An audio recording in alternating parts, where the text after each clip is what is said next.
They never tell you how much abuse can hide behind a handshake. How sometimes the person offering you hope is the same one who intends to strip it from you. I thought the worst thing I'd ever endure was grief. But grief doesn't touch you without permission. It doesn't smile and say, "This is part of the process." Abuse does that. Abuse pretends to offer you a future, only to steal your body, your voice, and your peace. And when you need the job, when your whole life is unraveling, you find yourself agreeing to things you once swore you never would. Not because you're weak, but because you're trying to survive. My name is Teresa. I am 26 years old, and this is my story.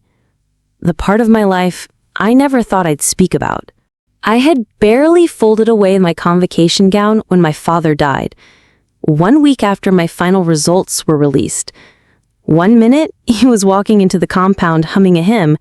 The next, he was gasping for breath, falling onto the concrete before any of us could understand what was happening. We rushed him to the clinic, but they couldn't save him. I still remember the cold, almost careless way the nurse said it was too sudden. Like that explained how the world beneath our feet had vanished. We mourned for 1 month, thick with prayers, relatives, silence. I didn't leave the compound much during that time. I mostly sat beside my mother, helping her receive guests and pretending I was holding it together for David, my younger brother. But the truth is, I was terrified. We had lost our anchor. My father had been the one holding everything together. Bills, rent, food, school. He believed I would be the first in our family to get a government job. With your results, they'll place you somewhere decent, he'd always say. But the government never called. After the mourning period, I put on my ironed blouse, tucked my CV inside a brown envelope, and stepped out. My mother placed her hand on my shoulder as I left. "God will make a way," she whispered. I nodded, trying to believe it. The first day, I arrived at an office building just after 9 a.m. The receptionist was polite but firm. "We're not taking CVs directly. You need to apply online," she said, her voice mechanical, like she'd said it 100 times. I smiled, thanked her, and stepped outside into the heat. My blouse was already clinging to my back. I walked home that day with sore feet and a dull ache behind my eyes. When I got to the house, I didn't say much. Just entered my room, removed my shoes, and lay down flat on the bed, eyes wide open. The second day, I tried another place. I reached there at 10:15 a.m. The woman at the front desk glanced at me and muttered, "Wait a minute." I waited for almost an hour. Eventually, someone came out and took my CV with a bored expression. "We'll be in touch," she said without looking at me. I wanted to ask her if they were truly hiring, but something in her tone told me not to bother. When I got home that day, my mother had cooked yam and stew. She offered me a plate, but I only managed a few bites. She didn't ask questions. She just sat near me in the sitting room, fanning herself slowly. The third day, I visited another company. A friend of a friend had whispered that they might be hiring. I arrived at 11:30 a.m. and waited in line behind 2 other people. When I finally got in to see someone from admin, he took my CV, flipped through it, and chuckled softly. "You don't have any experience." "I just graduated," I said. He nodded, not unkindly. Everyone just graduated. That evening, I sat in the bathroom with the door locked, trying not to cry too loudly. It felt like the world had closed up and left me knocking at doors made of stone. On the 4th day, I decided to try a smaller firm. Less glamorous, maybe less crowded. I reached there at 1:22 p.m. The office was cramped and smelled of old paper. I liked that it didn't feel intimidating.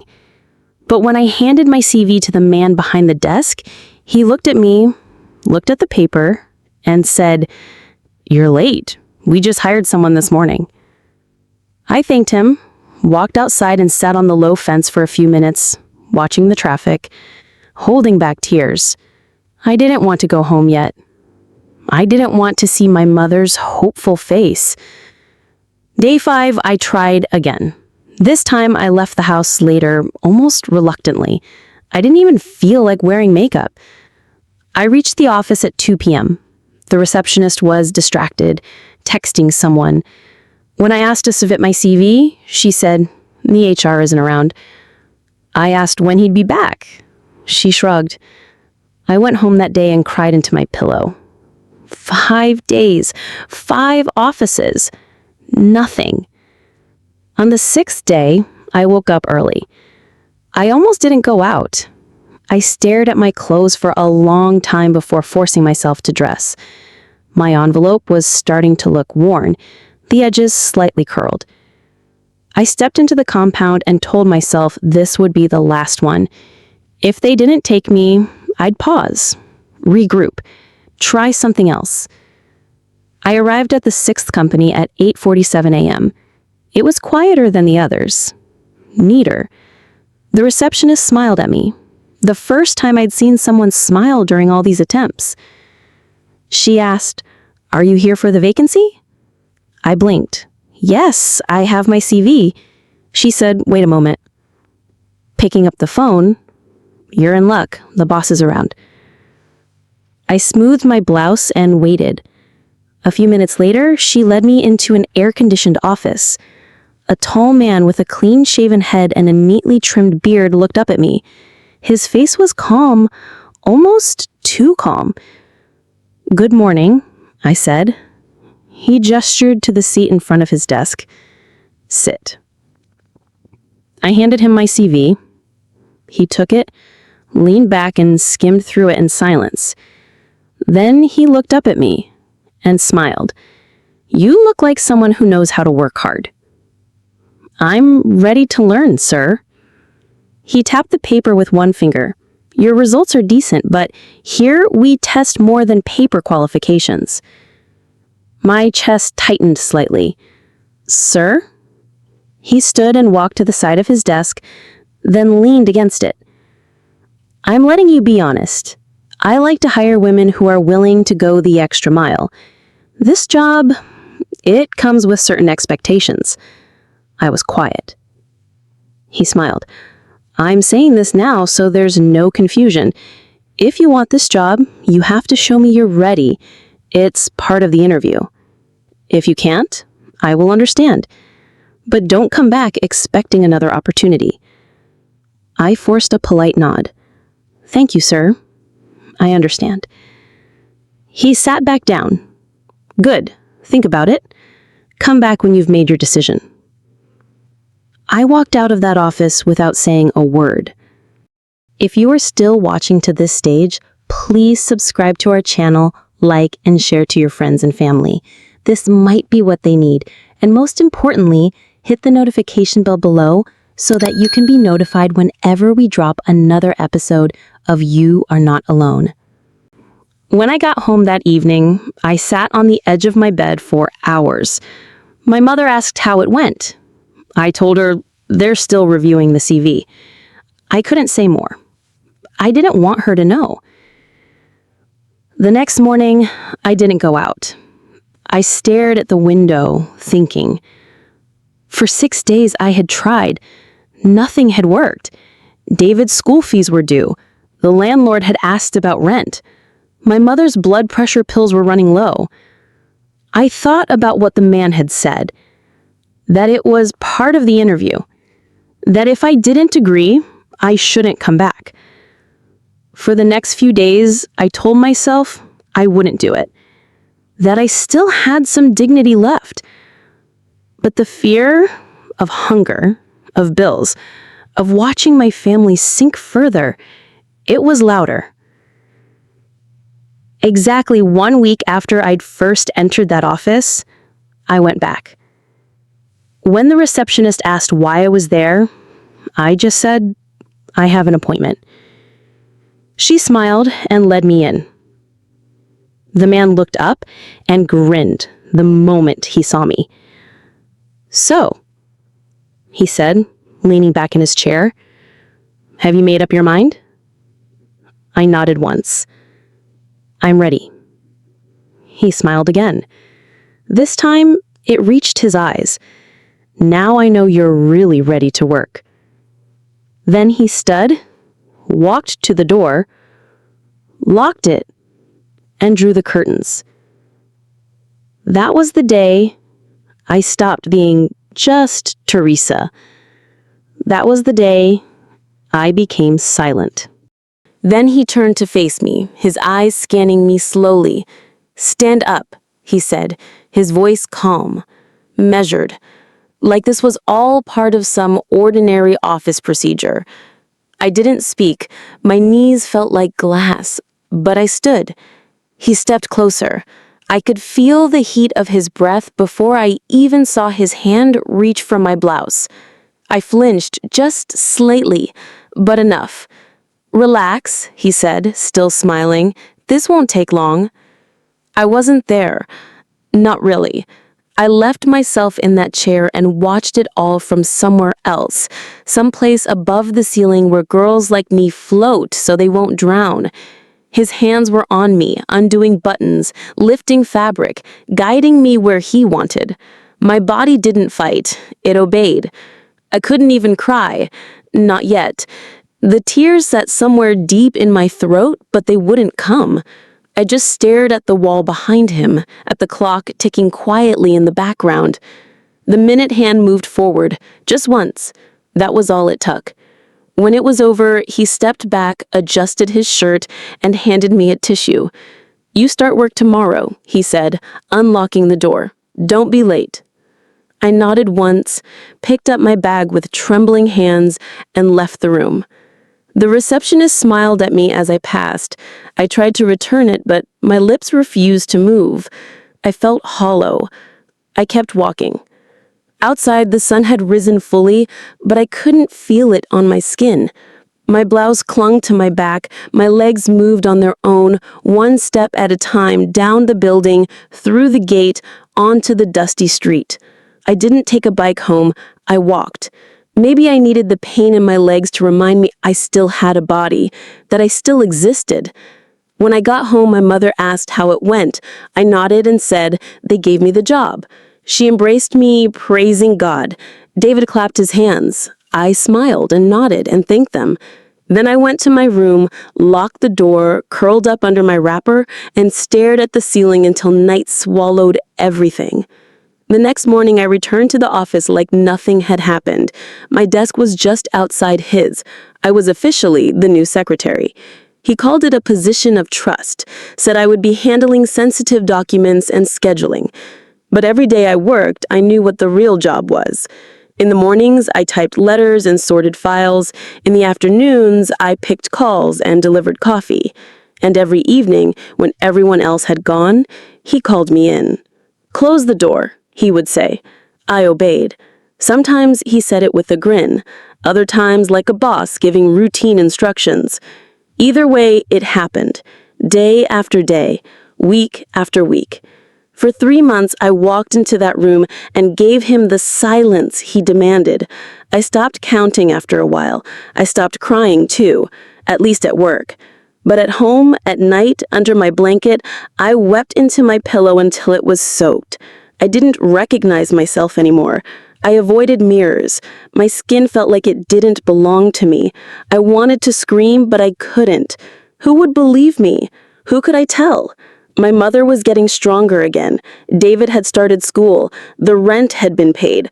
I was doing what I had to do, wasn't I? By the second month, I started losing weight. I couldn't eat much. Food made me nauseous. The headaches came like waves, unannounced and heavy. I stopped caring how I looked. My clothes hung loose. My smile disappeared. He didn't notice. Or maybe he did and didn't care. Wear something tighter tomorrow, he said one evening. You're beginning to look tired. Tired. That word didn't even begin to explain it. I was unraveling inside. My body was showing the signs, but I was still too afraid to stop. The fear of losing the job was louder than the scream in my chest. By the third month, I was coughing. My throat burned at night. My eyes were always red. My period didn't come. I told myself it was stress. Everything was stress. Then one Wednesday, I stood up from my desk, took a step, and the room spun. I blinked, clutched the edge of the table, and collapsed. That was the moment everything broke. When I opened my eyes again, I was in a hospital bed. My clothes had been changed into a faded hospital gown, and a nurse hovered nearby. Her eyes were kind but tired. She said something about dehydration, exhaustion, stress. Then she gently asked if there was someone I could call. And for the first time, I didn't lie. My mouth trembled as I whispered, "He's been using me." I don't remember how everything happened so fast after that. Doctors called the authorities, investigators came, I signed statements, nurses comforted me. I cried so hard my ribs ached. The truth poured out like a dam had broken, and once I started, I couldn't stop. The man who had taken so much from me, my peace, my dignity, my body, was arrested. I didn't go back to that office. I couldn't. The very thought made my skin crawl. But the pain didn't stop there. The nights were still heavy. I would wake up sweating from nightmares, my heart pounding. Some days I sat in silence for hours, staring at the wall, wondering how I let it happen. I hated myself. I blamed myself. I thought maybe I deserved it. Maybe I was too desperate, too weak, too silent. Then something I never expected happened. A woman showed up at my bedside. Her name was Amaka. She said she heard about my case on the news and wanted to help. I didn't trust it at first. I was broken, suspicious of everyone. But she didn't push. She simply said, "I see you, and I know what it's like." She had lived it too. Different story, same pain. She had been through abuse in her own career, but she had survived. She had healed, and now she helped others do the same. Amaka took me to a rehabilitation center. It wasn't what I expected. It wasn't a place for mad people like people in my community often whispered. It was a quiet, safe space where women like me sat in a circle and told the truth, where we cried, screamed, and slowly began to reclaim ourselves. I started therapy. The first few sessions were hell. I didn't want to talk. I didn't want to remember. But slowly, piece by piece, I began to see it wasn't my fault, that I had been preyed upon, that I had a right to safety, to dignity, to a life beyond what he did to me. There were days I relapsed, days I wanted to give up, but Amaka never left my side. Neither did the other women. And with time, I began to breathe again. One day, my therapist asked, "Do you want to tell your story?" I froze. But deep down, I knew that if my voice could save even one girl from what I went through, then I had to speak. So I started sharing.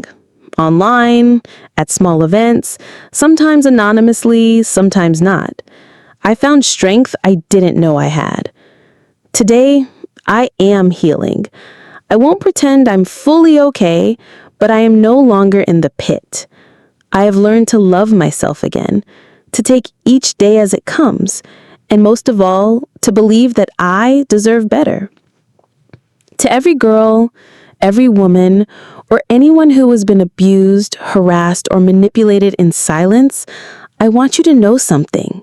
You did not deserve it. You are not to blame.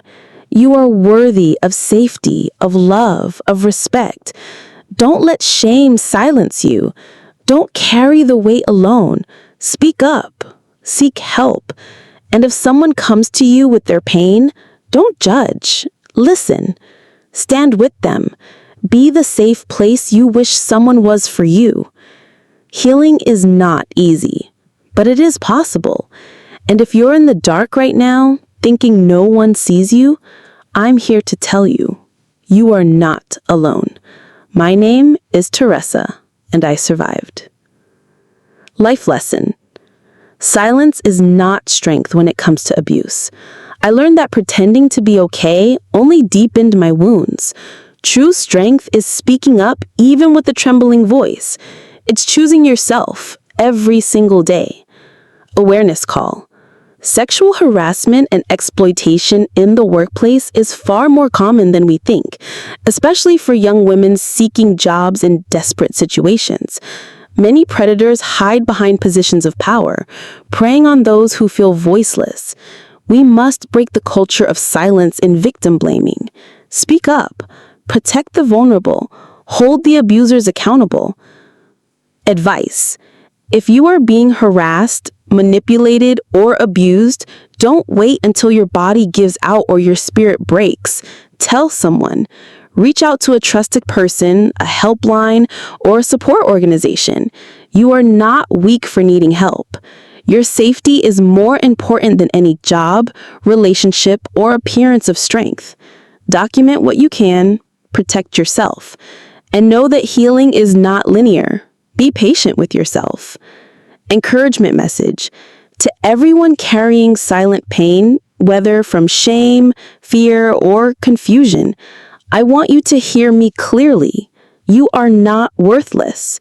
You are not alone. Your story matters. Even if you don't see the light right now, keep walking. One small step, one deep breath at a time. Healing will come. And when it does, you will rise with power, with purpose, and with your voice. You are not alone.